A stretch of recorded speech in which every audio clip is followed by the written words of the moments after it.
নবীর কথা শুনলে মানুষ বুকে আশা ফিরে পায়। আমার নবী কাউকে হতাশ করেন না।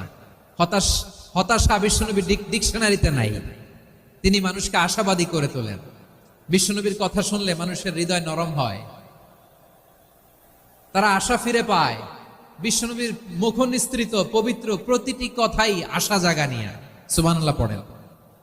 আপনি প্রিয় নবীর মুখ নিঃসৃত বাণীগুলো পড়েন, কথামালাগুলো শোনেন, দেখবেন আশা পাবেন, বুকে আশা পাবেন, ভালোবাসা পাবেন। কারণ তিনি এমন সত্তা, এমন পার্সোনালিটি, তার কথা শুনলে হৃদয় নরম হয়ে যায়।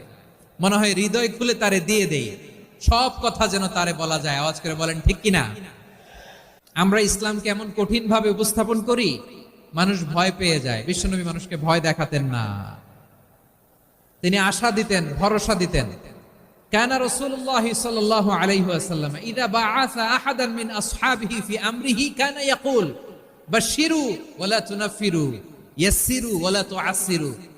কাউকে কোনো দায়িত্ব দিয়ে পাঠালে সাহাবাদেরকে তিনি বলে দিতেন প্রত্যেককে যে বাশশিরু ওয়ালা তুনাফিরু, মানুষকে সুসংবাদ দিও, দিন থেকে ভাগিও না। সহজভাবে ইসলামকে উপস্থাপন করো, ইসলামের শিক্ষাটাকে জটিল করে উপস্থাপন করো না। সুবহানাল্লাহ, কত চমৎকার, কত সুন্দর আমাদের ধর্ম। তিনি বলেছেন সহজ করো, কঠিন করো না, সুসংবাদ দাও, মানুষকে দিন থেকে ভাগিও না। সুবহানাল্লাহ বলেন। তাহলে বিশ্বনবী মানুষকে জান্নাতের সুসংবাদ দিয়েছেন। He was the bearer of glad tidings, জান্নাতের সুসংবাদদাতা। তিনি এমন ভাবে জান্নাতের নাজ নেয়ামতের চিত্রায়িত করেছেন, উপস্থাপন করেছেন, সাহাবাদেরকে তিনি জান্নাতের পাগল বানিয়ে ছেড়েছেন। পড়েন সুবহানাল্লাহ। আমরা তো টাকার পাগল, ক্ষমতার পাগল, দাপটের পাগল।